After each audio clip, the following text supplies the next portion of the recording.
I wanted to do a short presentation on connecting Kepler's third law to Newton's and to look at orbital speeds for things orbiting, because that's something that we haven't really talked about.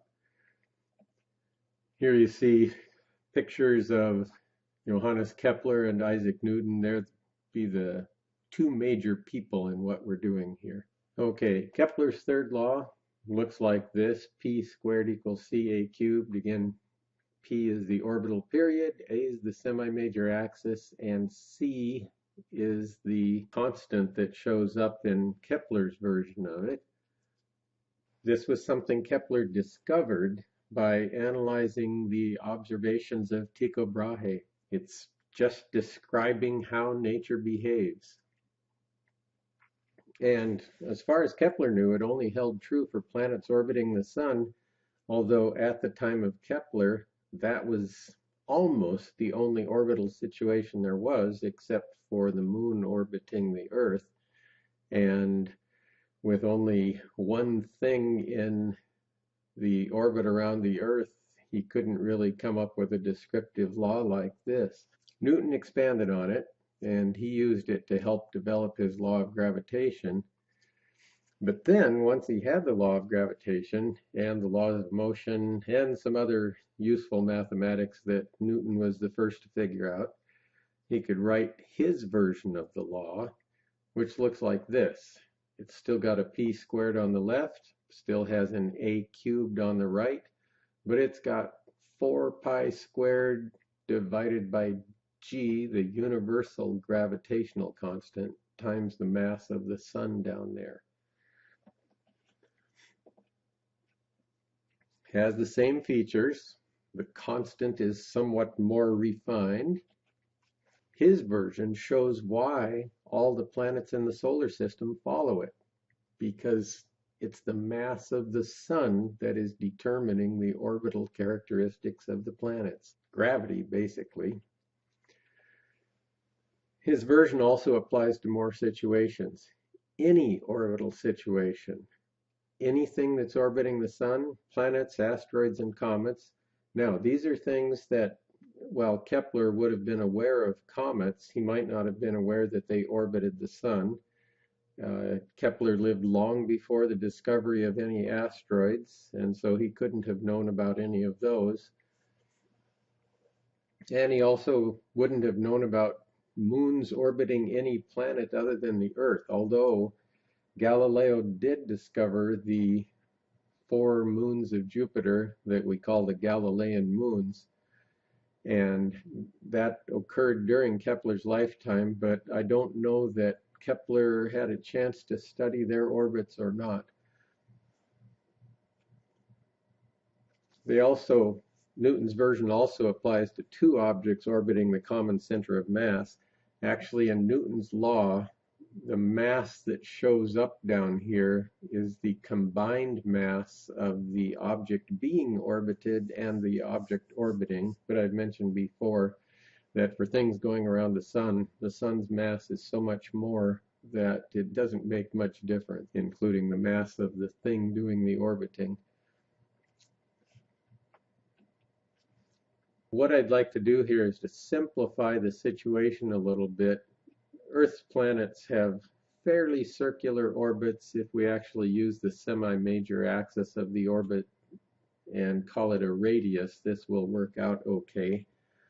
But we're going to just kind of pretend they have circular orbits. And if they do, the speed of the planet in its orbit is given by the first part here. By the way, astronomers and physicists tend to use the letter v for speed.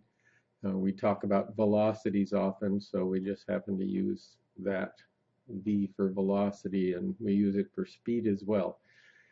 Anyway, distance divided by time.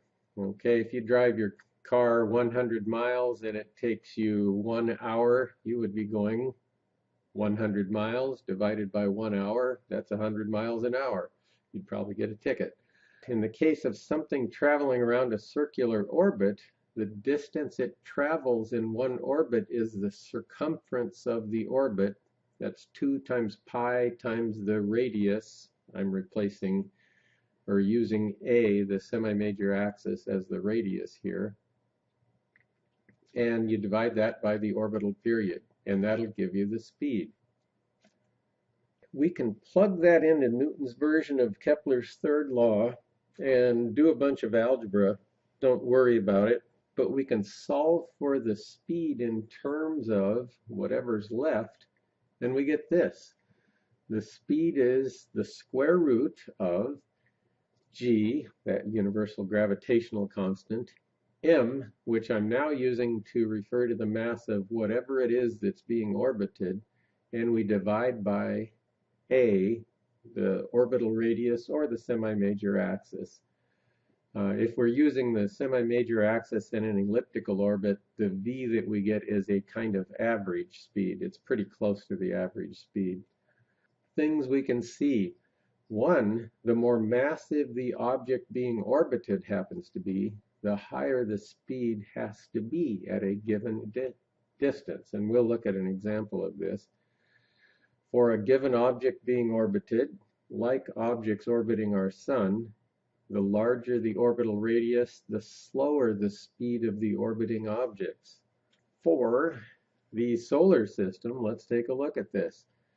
I've got all the orbital semi-major axes for the planets and the orbital speed. This will be a kind of pretty close to an average orbital speed. And you can see Mercury 0.39 AU all the way out to Pluto.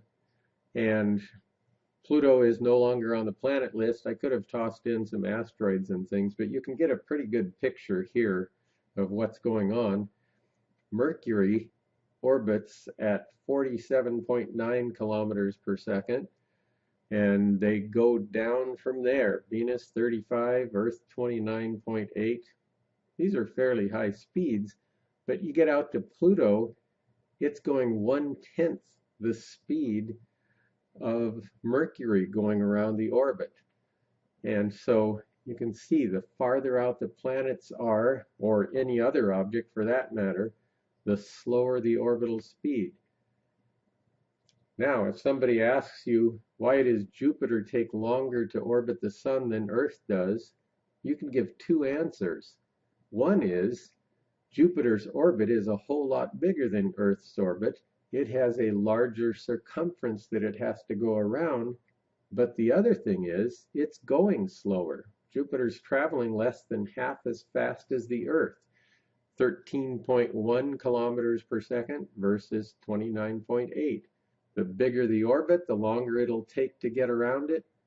First, because the orbit's bigger and you have farther to travel, and second, because the thing will be orbiting slower, moving slower through space. Here's a graph that shows the rotational velocities in the solar system. I don't have the points labeled, but this would be Mercury, Venus, Earth, Mars, Jupiter, Saturn, Uranus, Neptune, and Pluto out there. You can see how those orbital speeds drop as you get farther and farther away. Same thing happens for things that are orbiting the Earth. I've got just a list of a few things here. The first one, the International Space Station, ISS, its semi-major axis is 6,800 kilometers, and it has a very nearly circular orbit. It doesn't differ from this very much. Its orbital speed is 7.66 kilometers per second. Hubble Space Telescope, a little bit higher in orbit, 120 kilometers, not a huge amount compared to 6,900 or so. And its orbital speed is 7.59 kilometers per second, a little bit less. A GPS satellite, there's a whole constellation of those. These are what, if you have GPS on your phone or in your car, it depends on signals from these. They have a semi-major axis quite a bit bigger, 26,550 kilometers. Their orbital speeds are basically half what they are for the Hubble Space Telescope or the International Space Station, so it drops off by a lot. A geostationary satellite, Those are the ones if you have Dish Network, or I forget what the other company's called. I don't have it. I have Dish Network. But those are the ones that your dish will be aimed at. They're parked over the equator and orbit in the same amount of time that the Earth turns on its axis.